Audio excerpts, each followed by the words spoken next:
Good afternoon or good evening, everybody. This is Patrick from the Poison Pen Bookstore, and we're here with another of our virtual events. And I'm really excited to have two of my good friends, longtime friends, and favorite writers, Johnny Shaw, tuning in from Croatia, Yep. and Gary Phillips from Los Angeles. We were just talking before we started about how amazing it is in this strange, bizarre time we find ourselves in, and some of these unanticipated blessings of being able to do something like this. I mean, it's so cool. Gentlemen, welcome. It's great. Well, thank you for having me. Thank you for having you both with us. And Gary, about a year ago, Gary and I got together and had a great conversation about his then brand new book, Matthew Henson and the Ice Temple of Harlan. And we had a great talk about that. And today we'll talk a little bit about that and what else is going on in Gary's world. But today we want to talk about Johnny Shaw's really terrific book, Southland, which came out in hardcover in August of last year. And it's just about to hit in paperback, but a really important book. And we're going to dig into that deeply, and Gary's going to be interrogating Johnny about that. But let me give you guys both a good old formal introduction. Johnny Shaw was born and raised on the Calexico-Mexicali border in the stifling heat of the California desert. He's the author of 6 novels, including the Jimmy Veeder fiasco border novels, Dove Season, Plaster City, and Imperial Valley. He's been nominated for the Anthony Award 3 times, winning for Best Paperback Original in 2013 for is it the Big Mariah or Big Maria? It's Big Maria. It's not the Black Mariah. No, that have an H at the end. He's been shortlisted for a number of awards and has won the Spotted Owl Award twice. And then, let's see here. I think I first became aware of Johnny's work when Dove Season came out. Let's see here. Sorry, guys. I did my very first bookstore event at the Poison Pen.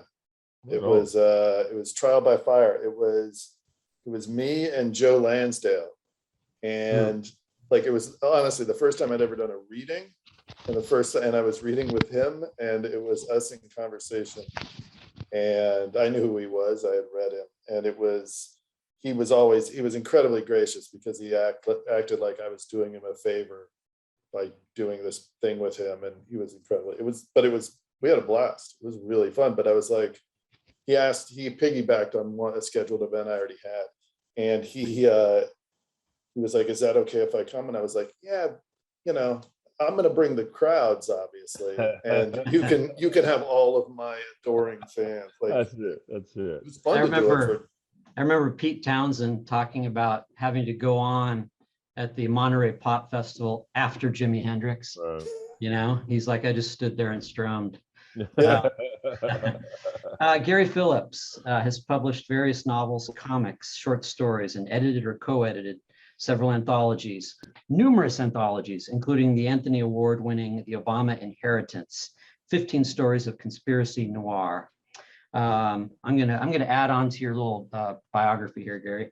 He's also the author of the Ivan Monk novels, the Martha Cheney novels, the modern noir classic, The Juke, which I want to ask you about what's going on with that now. Let's see here. Violent Spring, published 26 years ago. Here we go. The original. There you go. Yeah. Actually, it might be, 26 or 27, right? Because it was published in 94, so that's. Well, this came out a year ago. Yeah, so 27. Yeah. 27. Let's see here. Recently named one of the essential crime novels of Los Angeles. He was also a story editor on Snowfall, the FX show about crack and the CIA in 1980s South Central, where he grew up, and all kinds of other stuff. And I just wanted to share this before we get started. Here's the inscription you wrote to me in 1998. It says, to Patrick, long live the revolution and cool cars. Very cool. Well, and it's of course important that years down the road that Patrick would do, would edit an anthology about cars and crime, and ask me for a story, which I was, of course, only was too happy to do it, since cars, or at least old cars, always invariably show up, in my stuff. Do you still have the Falcon? The fort? No, no, man. I had to. It's a longer story that we won't go into now. Okay. All right. All right. But no, I had to give it up. Yeah, I had to, but it went to a good home. It went to a home of a guy who runs a program out here in the Southland called Lost Angels, and he works with at-risk youth and teaches them mechanics, and they rebuild old cars, Oh, that's very and cool. yeah, and make them look good and pristine and all that. So it went to a good home. Very cool. Yeah. For those of you watching, we do have autographed copies of Gary's latest book here, and I can put a link in the comments field. And we have the publisher sending us some signed book plates from Yeah, Johnny, I signed a bunch of which stuff. we can Oh, use good. for either the hardcover or the paperback, and I'll put a link for that as well. And if you have questions for either of these two gentlemen, go ahead and put them in the comments field, and I'll do my best to moderate. But you'll be pleased to hear that I'm mainly going to stay out of the way and let Gary do the hosting duties. Oh, yeah. So Gary, So- I'll turn it over to you. Well, thank you, Patrick. So Johnny, I want to start with something that I recall you mentioning when you and I did a little function. Good God, is that already? I want to say it was December. Is that true? Is it already since then? My goodness, well, I feel because it was around when Matthew Henson was coming out, right? yeah. That's So you're around- right. So it was. Oh my gosh, it was December. All right. So Yeah. anyway, but fortunately, I remembered since then, and I actually wrote it down, which is to say to jump into it, and of course as we talk, you'll talk more about the plot of the Southland and the three main characters. But I recall you saying it's then, and of course it stuck with me because it's a thing I think all writers wrestle with, which is to say, as in your case, being an Anglo guy, how did you feel trepidation about getting into a story not only about three women, but three Sure. women who are Latinx? I mean, how did you I was probably more. I mean, no, I approach every story with the with an incredible amount of fear that you're going to get it wrong. Yeah. But I've never written a story that was all white characters. That'd never been my world.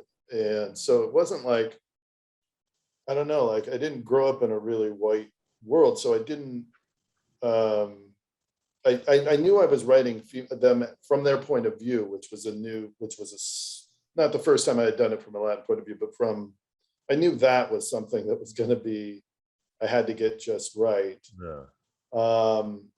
It didn't start that way. It actually started about a man, and then it slowly kind of organically changed. It was just that I kept saying to myself, well, the story will be better if I make this change.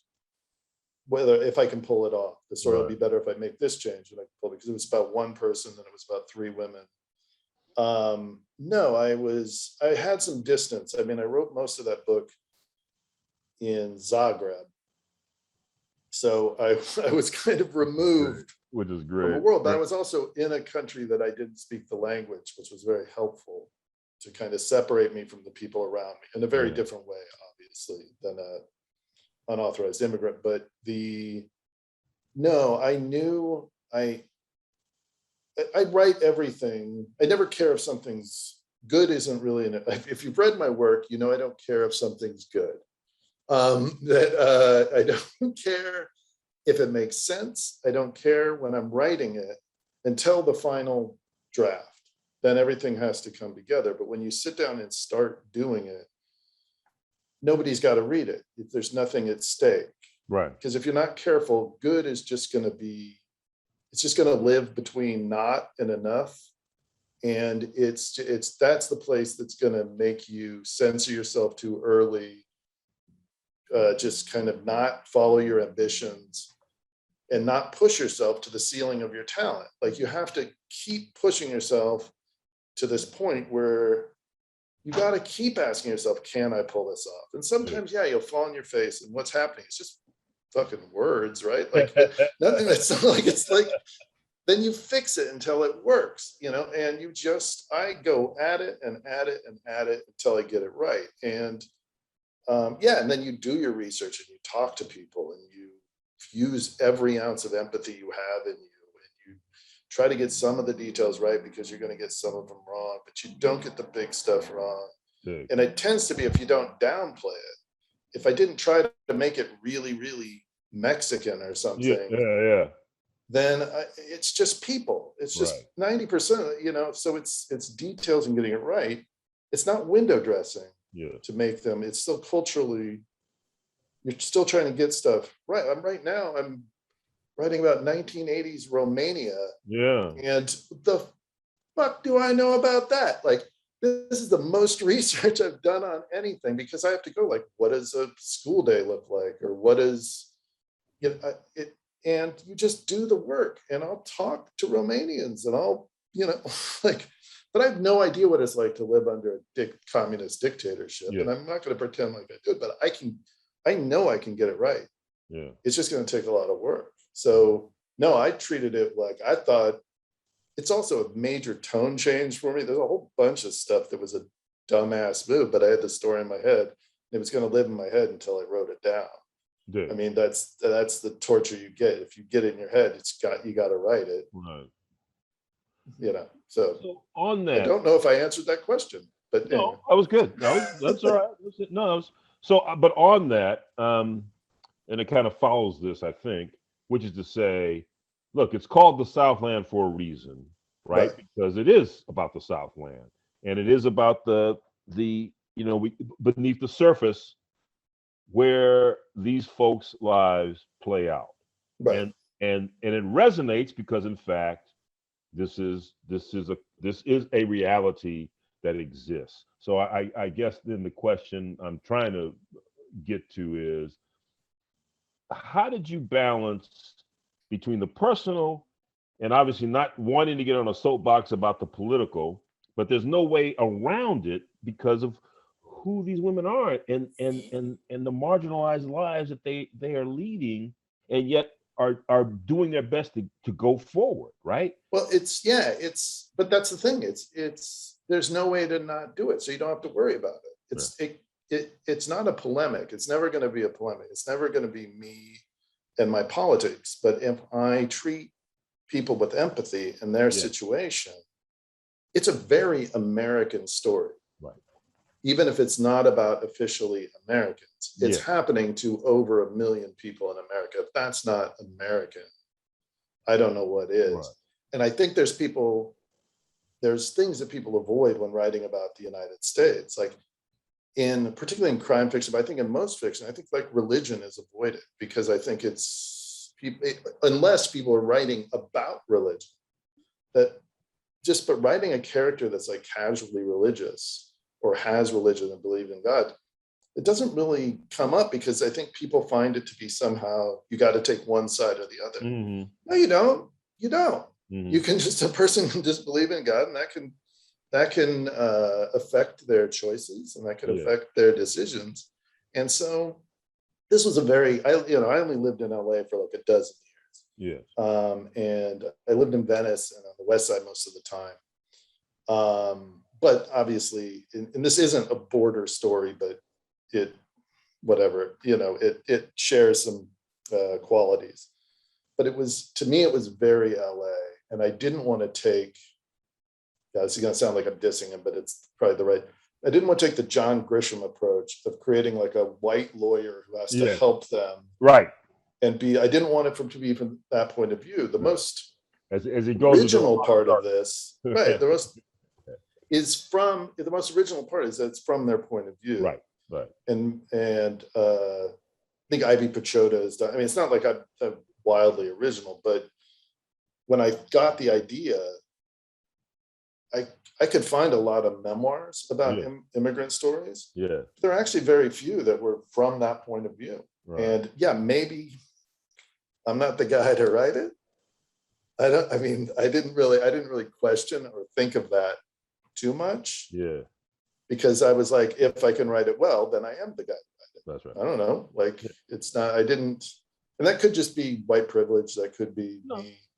No, it could be. I mean, I'm not opposed to that, but I think I pulled it off. And if someone doesn't, that's fine too. But like when I have a Spanish publisher for it, they didn't want to read it at first. honest, Yeah. because they were like, what am I going to convince our Mexican readers that you know more about, and I was like, oh, fair enough. I don't like, I really can't argue with that.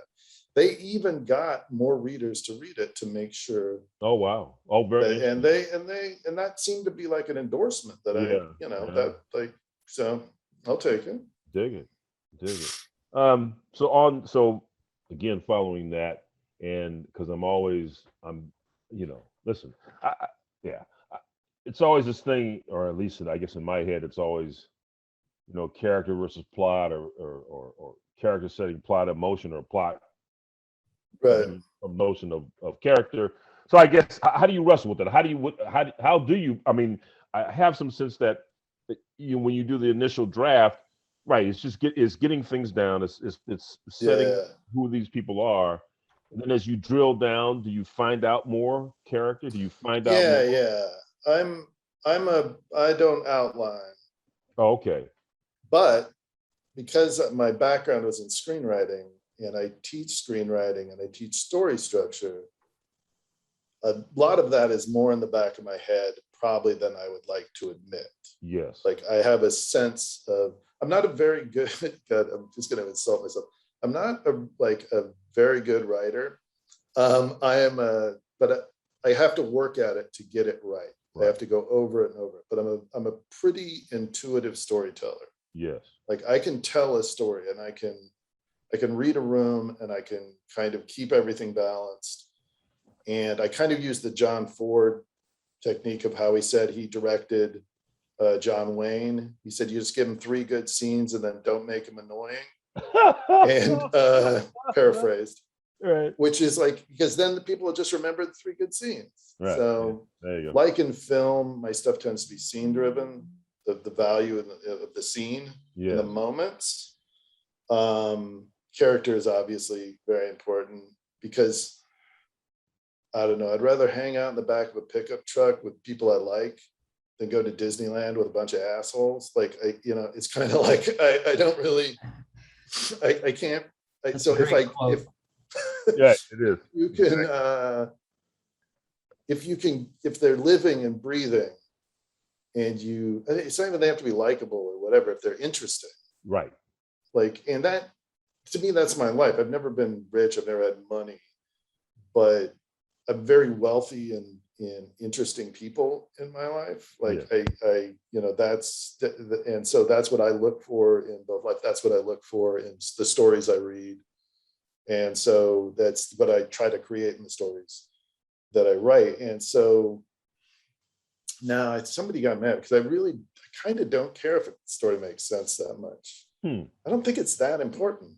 I mean, when I say that, I mean, like, it doesn't have to be, I admire the stuff that's like clockwork, you read Anthony Horowitz, or you read someone that all the pieces fall into place, and I admire it. It's great, but I don't,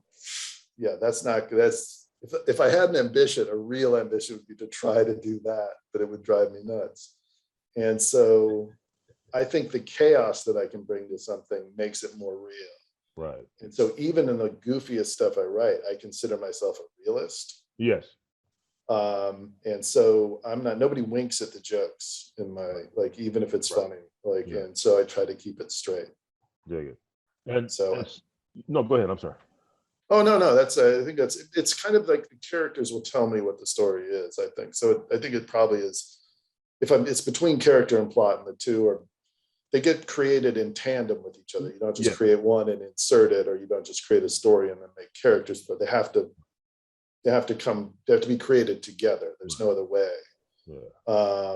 Because they're part of each other. Dig it. But I think the characters kind of are in control. Okay. All right. How about you? I mean, what do you like? How do you approach this? Like, I'm curious. I'm not, like, well, it's funny, I do outline, and you're right, but I think it's now in my golden years, it has come to me that, and even though I do outline, I invariably, go away from that. Oh, Go down tangents and what have you.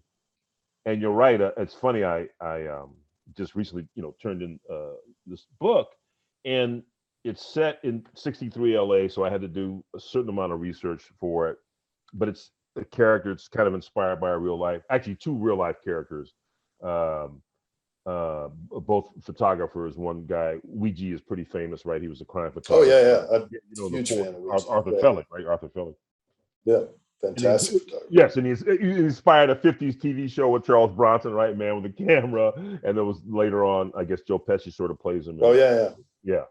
And then there's another guy, Harry Adams, who was black, who was here in LA, and wasn't really a crime photographer. He was kind of more of he kind of did the social scene, black social scene. Although in the context of that, he had pictures of Malcolm X when Malcolm X came to LA, and King when King came to LA. And in fact, the plot is about that. But what I'm really getting to is because as you say, you try to get, that's really going to get to my next question too. But as you try to get within the skin of the character itself, and I'm telling a story in close third person, there were just some things in the plot that I just didn't worry about because you're right, I was more interested in at that point him and his relationship Right. with his girlfriend and the people around him and all that stuff, which just is rich, right? And and in fact, then the note from the editor, my editor which was a great note, was, well, you don't really wrap things up at the end. So I kind of went back and did a couple other things that kind of tightened some things up, and then other things that, well, we're just gonna leave it ragged and whatever. So But all that. yeah, and it could be because I think maybe you get a little lazy when you start to have editors too, because they're going to tell you when shit doesn't make sense. Right. So you just let them go like, no, Wednesday comes after Tuesday, and you go like, oh, and then you make that change. You don't have to be as diligent, That's it. But she was very good about it. She had a light touch, and so so one very specific thing, Harry, the character accomplished, and other things we kind of just sort of let it float, Yeah. But somehow or another, this does get me to the other question, or my next question, which was, particularly, I guess, because it is, I find it intimidating to, I don't find it intimidating right across racial lines. I have a, Japanese American character in the book and this and that, but certainly the idea that I'm writing across gender, right? And Yeah. So, what do you think of that? That was my biggest concern. Like the strange thing is like I wanted to get everything right. I was a little worried my LA geography was going to get a little off, but that you can kind of, but people care. Yeah. Like they'll call you out. But I was like, so what if they do? No, I thought, writing. I don't have any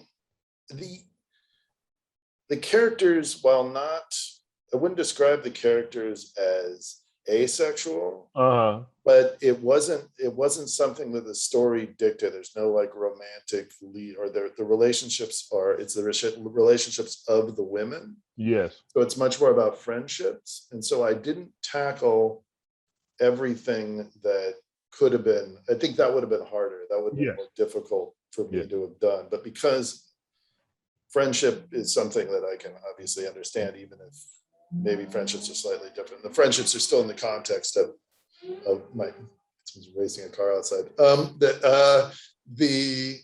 That was, I think that's the thing that made it more possible, because and I don't want to say it didn't take away their femininity, and they weren't completely like asexual beings. It just wasn't a part of the story. So I love how you did the Nadia and Gillies. And even their relationship, it made sense. It wasn't even like something I was trying to avoid. It just made sense to make their relationship, even though it's a loving relationship between a man and a woman, their relationship was more or less asexual, platonic, or had gotten to that point. They had tried it a couple of times and were just like, nah. And so, so that I think, I don't know if I'll do it anytime soon, but if that's what the story, actually the thing I wrote after, I got a whole manuscript that needs like one more pass, that it's a female lead character, but it's such an odd character that it's, again, I think it's not something I'm concerned about. I think I did it right. Dig it. I'm sure you did. Yeah. Of that we Well, have. I'm not 100% sure. I'll have to hear some more find about out. that. Yeah, that book, I don't know. It was my like pandemic book. It was written under, I think I got to let it sit, read it. I think it's good. I know some stuff that needs to get fixed in it, but it's not stuff that I don't understand or just some work to do. But like, yeah, I don't know.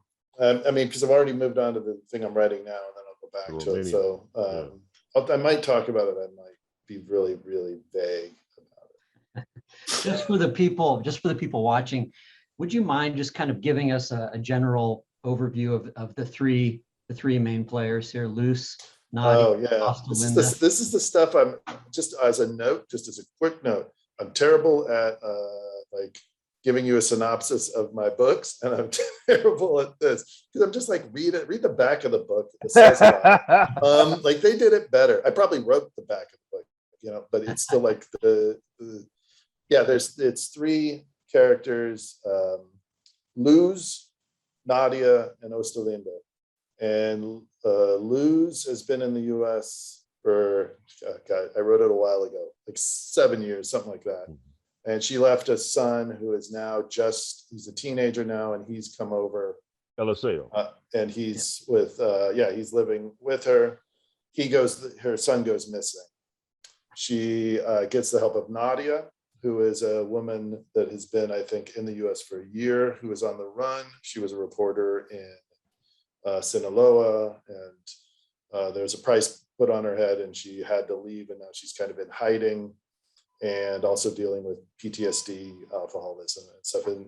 But she's kind of smart enough, and through events, Luz and Nadia meet each other, and there's a parallel story that eventually comes together of Ostalinda, who's a teenage girl who has kind of been duped by coyotes into coming to the U.S. and is now working in a garment factory kind of situation, but as a slave, as a servant, like under slave labor. She's not allowed to leave, and that's sadly based on real stuff. And so then those three characters' lives come together in a really, really intricate and well written story.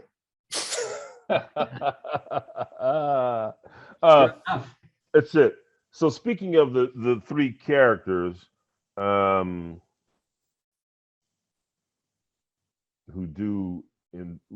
very much are intertwined, just as a mechanical notion as a writer, did you find it hard keeping track? You know what I mean? Oh no, see, this is because I don't outline. Instead, I do something that I would recommend to nobody.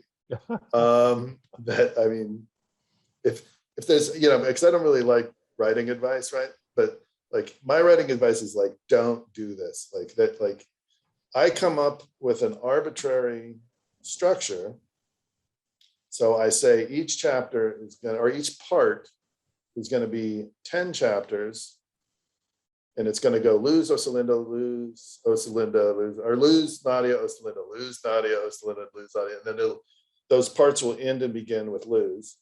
And I'll do 10 in each part. I'll do 5 parts between 12 and 1,500 words per chapter, and then that's how I'll keep it all together. And I'll do that before I write a word. I'll just make some like, this is the way it's going to work. Yeah. And it gives me like barriers and outlines. And I don't always stick to it. Like one part is like 16 and some chapters are longer than the other. But I like floating between 3 characters in that way. And it gave, so I could almost write, because I only write, if I'm lucky, I write 1,000 words a day.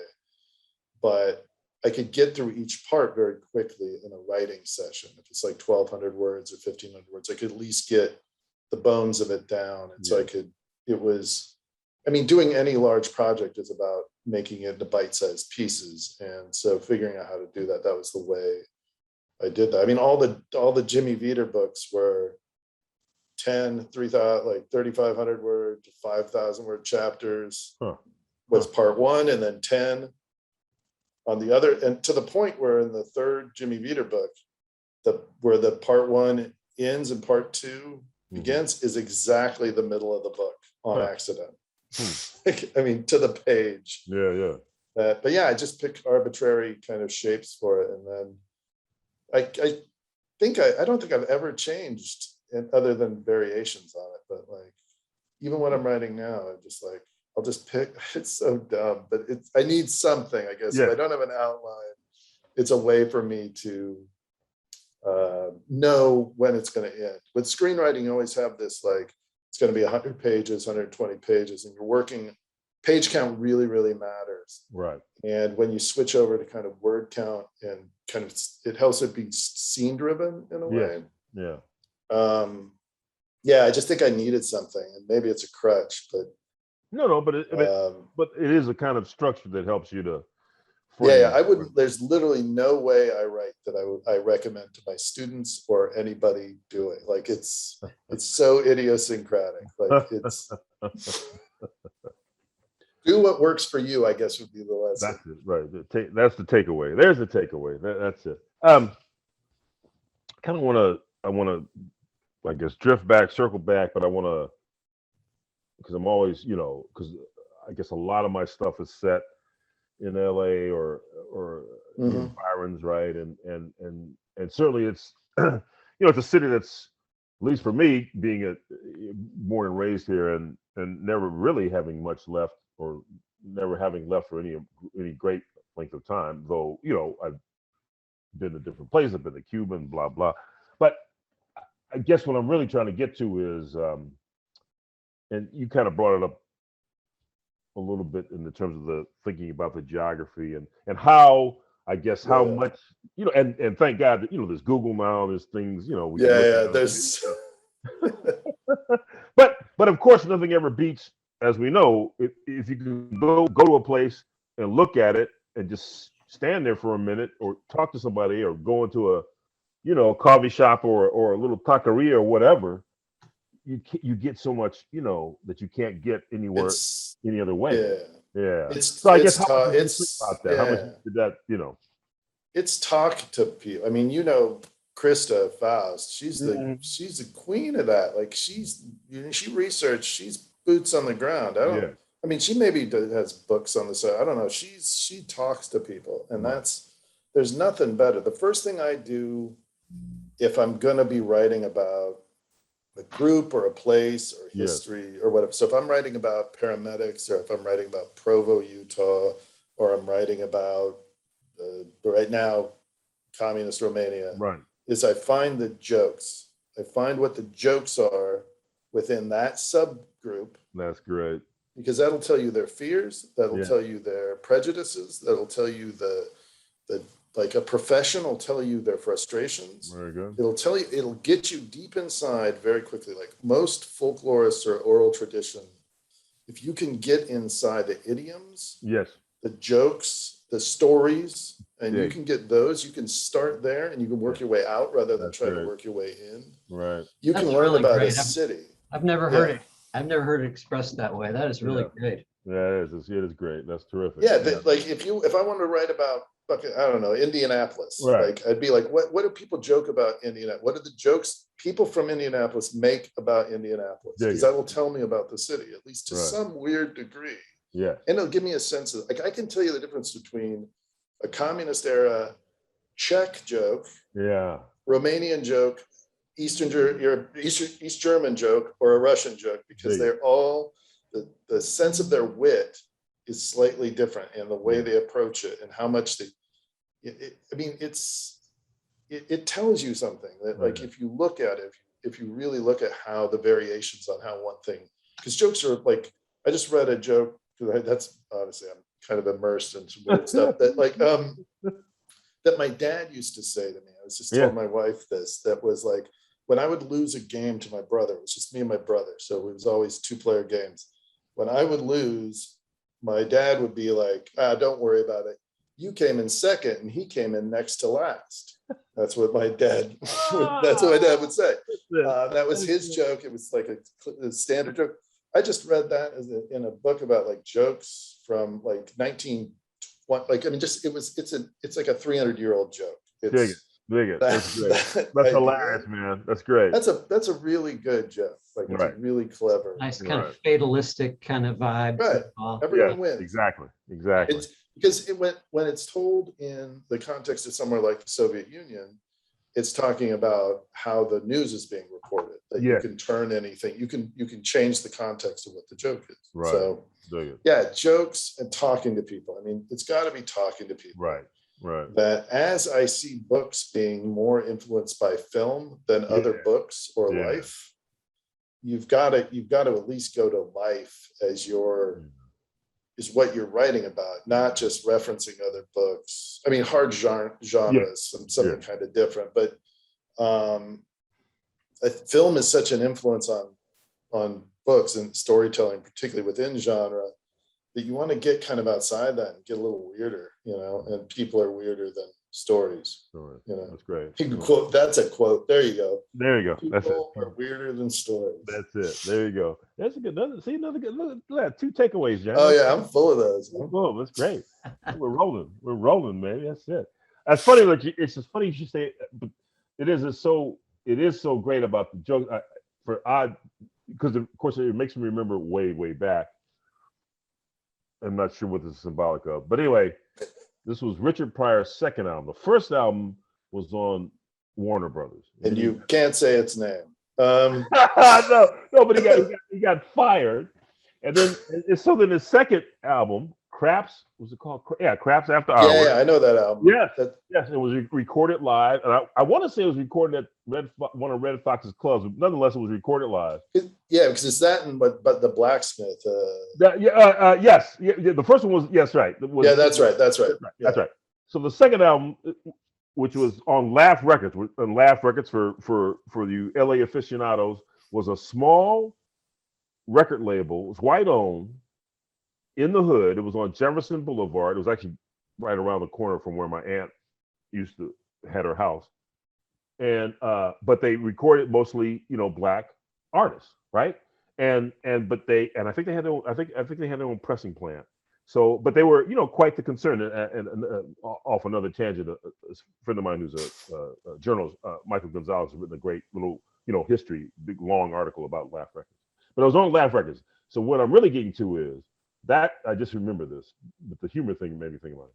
So that summer of whatever hell summer it was, it came out. I was in high school, and I went to Lutheran High, and Lutheran High was mostly white, except a lot of us who were the black guys played the football team or basketball team, of course. So football team, we had to come back, a month early, start doing double drills.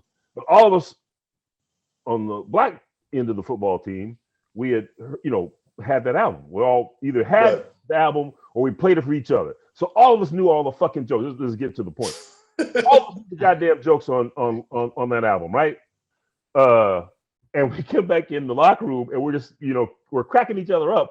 And of course, the white guys on the team were like, "What are they talking about? What the hell is this? What?" Then of course we had to play it for them, and then everybody kind of get on the joke. But I don't know. Anyway, all that thing about humor and kind of right. But it's they had whatever they had, maybe Carlin or whatever. That's probably that's about the same era. Like that even other people's jokes, who people are the fans of, right, is like it's stories. It's all stories, and that's shared stories written by generally anonymous people, like his jokes. But if you can hear the stories and the details and it's I don't know. It's, even though sometimes it's just the details and you still have to get like the big picture kind of stuff. Right. Like, Christ, we're writing about people, right? Like, so like, I don't do a lot of I've done world building for a book before, and it's fascinating, it's fun, and but it's kind of math a little bit. Like it's like you just it's not the same as like trying to get in somebody's head, and that's like, it's really interesting. I mean, I like I said, I don't know, was I in the head of like these Mexican women when I wrote, I was Yeah. trying to, or was trying to Yeah. understand it or whatever, Right. I'm still kind of mimicking something. I'm trying to make the reader see it. And Right. I believe the reader does 90% of the work. You're just Yeah. setting up stuff for their imagination. So Right.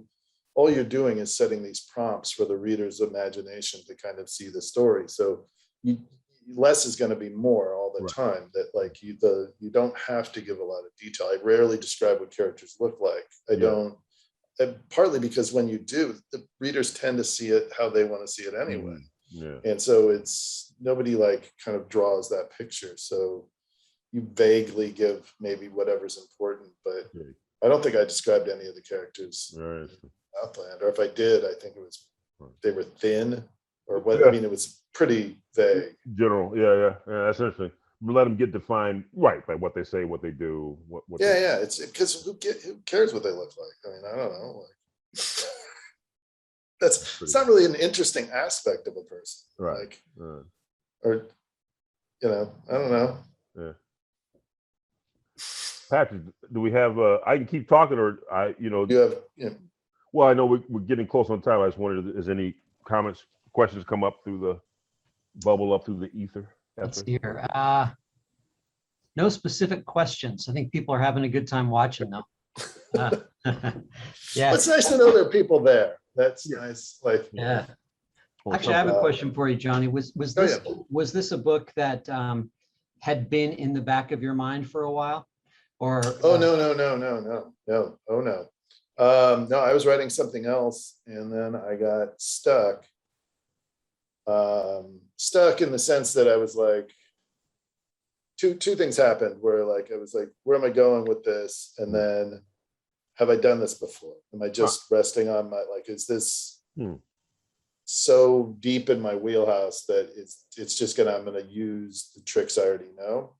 And then I had the idea for the Southland, which was a completely different thing. It was about a one man, unauthorized immigrant in LA, and some of the same elements, but it was about a man helping essentially the character of Luz find her son.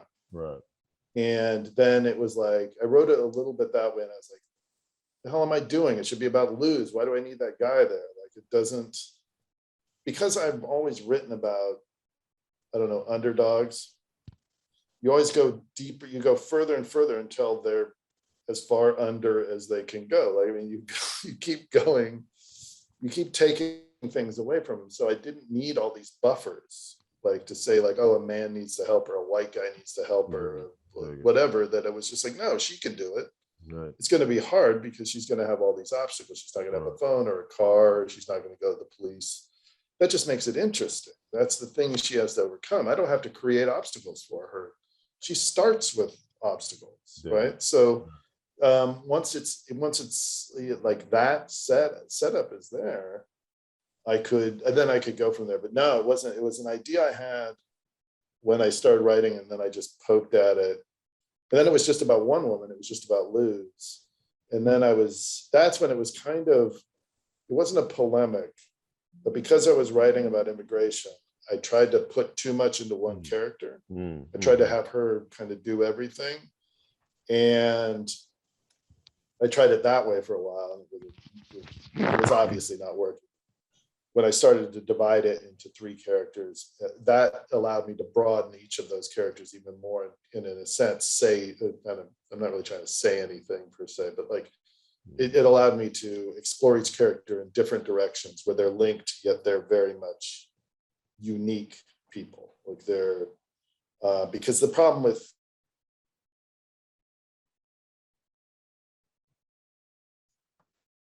we got a pregnant pause here, Gary.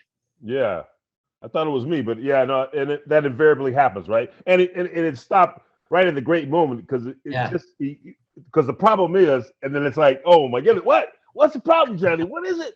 What are we doing? See, Johnny doesn't realize that he's stopped probably. Yeah. You might have to send him a message. Well, the sound is still on. Yeah, let's see. I wonder if he can hear us. He probably can. Yeah. I'll just send him a quick chat. Dig it. Yeah, well, I'm sure he'll be on in just a second. Let's see. But in the meantime, He's got to answer the question. yeah, he'll probably log back on here. Yeah. But in the meantime, I'm stoked to hear about the U-turn. This is the Soho book, right? Yes. That's right. Yes. One Wow, shot Harry. fantastic. What's it called? One shot Harry. All right, that's Yeah. awesome. Yeah. I know I heard you talk about it for a couple of years now. Yeah, that's true. Yeah, Yeah. that's really awesome. And it's funny enough. I mean, pertinent to what Johnny was saying, it started out as something I was trying to pitch as a like a thing for Netflix or something. You know what I mean? Like Right. a mini series. And it couldn't really. Anyway, it took different forms, and it was never really going anywhere. And so finally, I just said, well, I should just I should write it the way I always thought it should be written, set, back in that time period.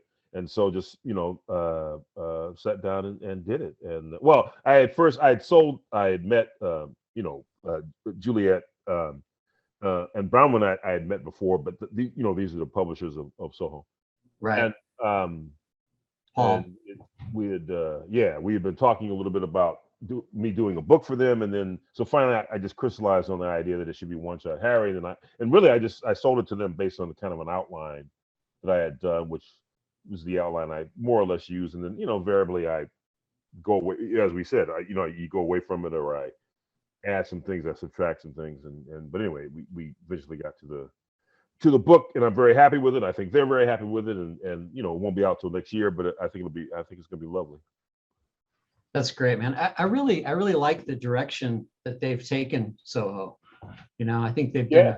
I think they've taken. They've kept what was great about it to begin with, but have expanded it into a really cool area. I thought. In fact, as you say that, I mean, certainly with Soho Crime, Naomi Hirahara's new book, Oh, right? she's going to talk about that. Yeah.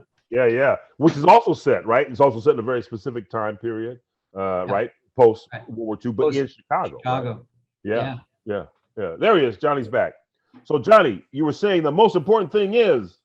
Yeah, I know. Welcome just like this. Right. Your pause. Welcome to Eastern Europe. I was on a tear. I was talking for like 5 minutes, and then it's like they're so wrapped. They're just frozen. They're just frozen with interest. Baby.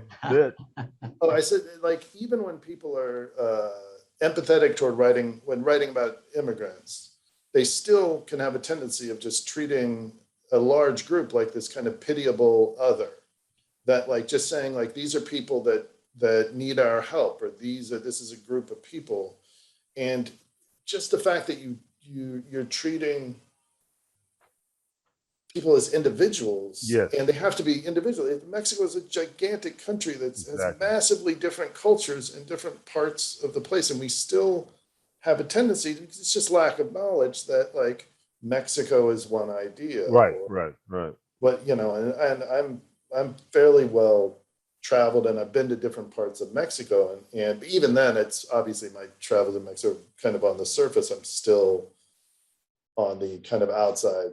But you can see the differences in culture, or just, I don't know, just have the knowledge that there's more happening than just like one idea. And so that's probably how I pulled it off in the book, is I just treated people as having individual backgrounds and culture, just like I would if I were writing about Americans. Right.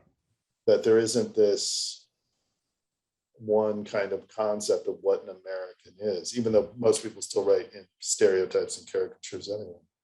With Nadia, I know I keep going back to her. I really like that character a lot. Yeah, she turned out nice. Yeah. Did you have to do? I mean, I've done a little bit of reading about what the journalists, how many have been killed down there, especially in Ciudad Juarez and places like that. No, I mean, I did. I didn't do. I mean, at the time of writing it, I didn't do a ton, because I used to always just read the Mexican newspapers. Because I'm writing about the border for other things, so it's I'm interested, and I give money to like immigrant causes. Like I did, like I'm involved in a sense in that kind of what's happening on the border, and So I've just always been interested. And I'm also probably digging for stories a little bit. So I Right. don't know how much more I'm going to write about it, but like, I'm fascinated. So I'd always known about, obviously, it's a very dangerous place for journalists. And so it was when developing her backstory, like there's a flashback that she has about like kind of what happens to her in what gets her leave. That's the very first thing I wrote for that story. That was the original opening of the story.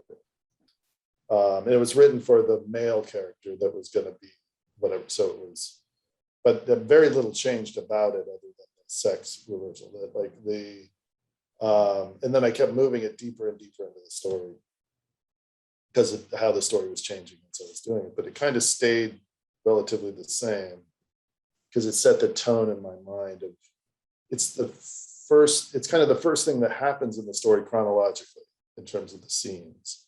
And so it's the thing that kind of drives the story, even though Luz is ostensibly the central character. Right.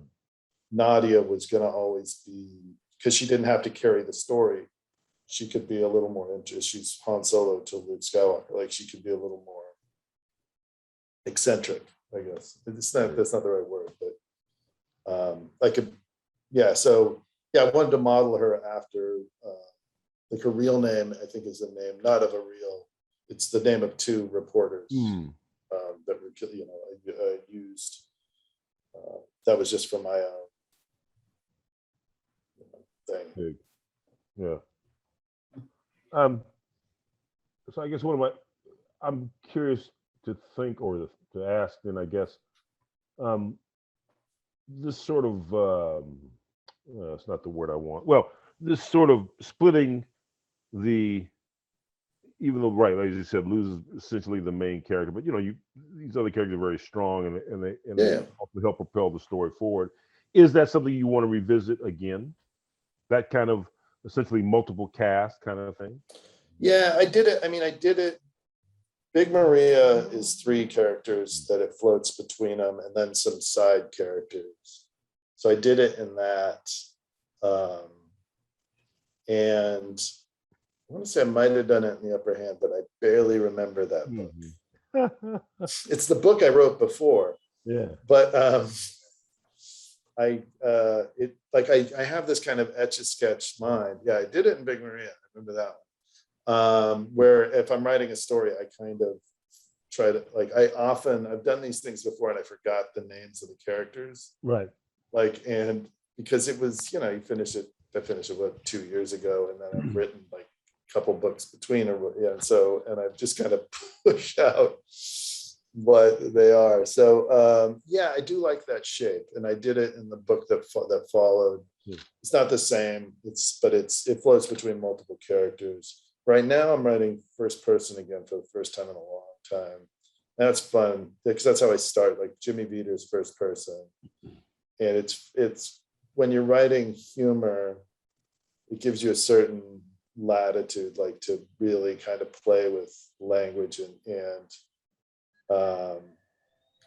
it's like when you're writing humor, like the rules, like when people say like don't use adverbs, you're like, have you never written comedy? Do you not know how do you not know how powerful a tool that is in your quiver?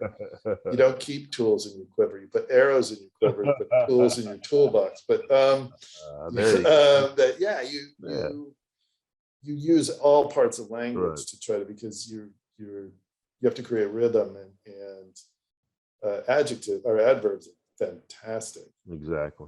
Also, when someone says never use adverbs, I believe never is an adverb. So it makes it very difficult.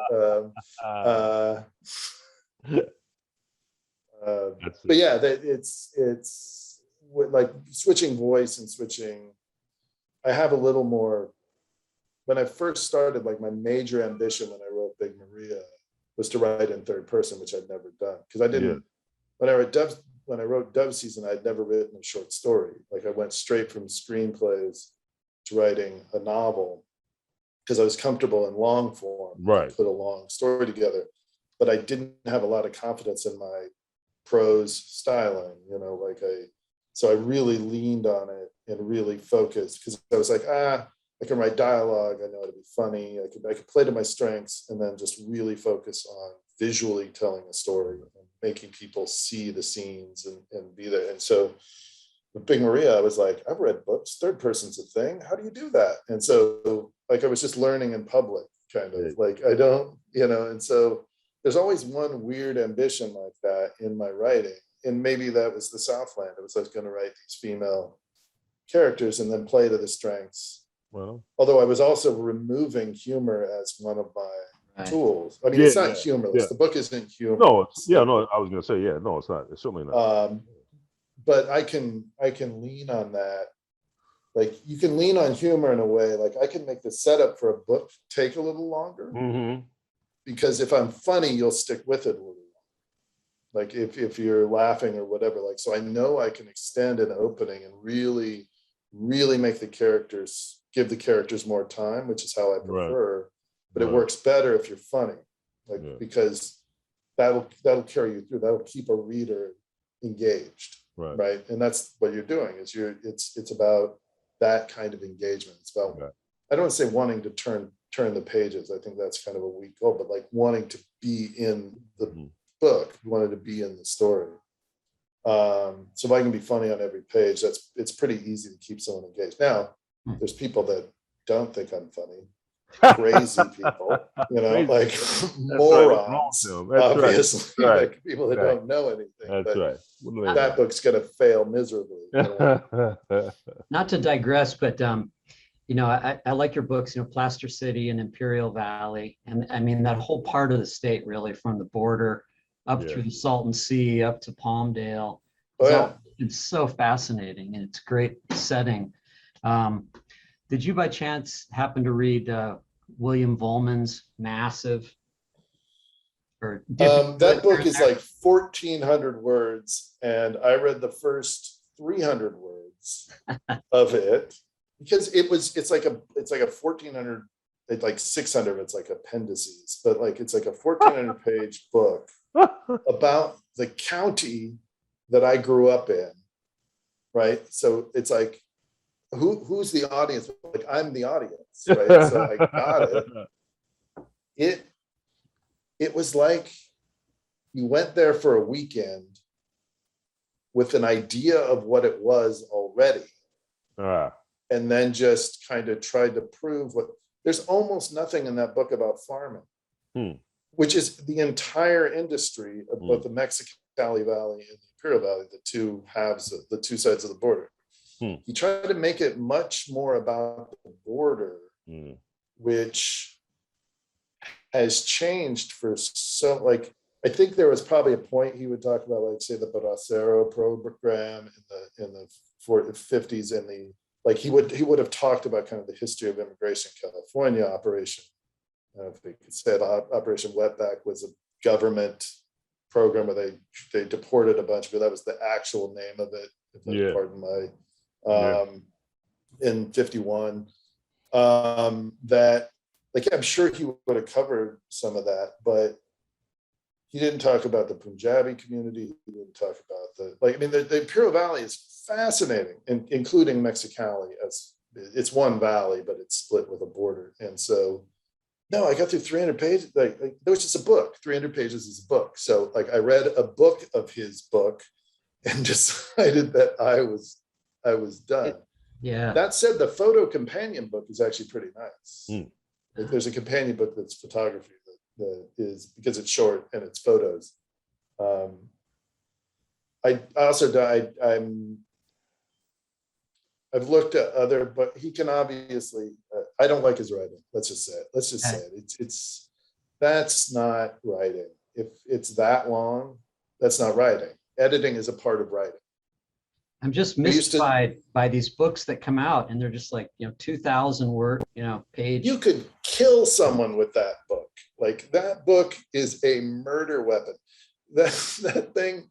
No, we used to say when I was in film school, we'd say that there's, anyone can make a 2-hour movie because you just need to shoot 2 hours of footage. Like, but there's a difference between a filmmaker and a footage maker. Right. Like. Yeah. He has a very solid first draft there. How do you even edit that? I mean, like, it has to be a first draft.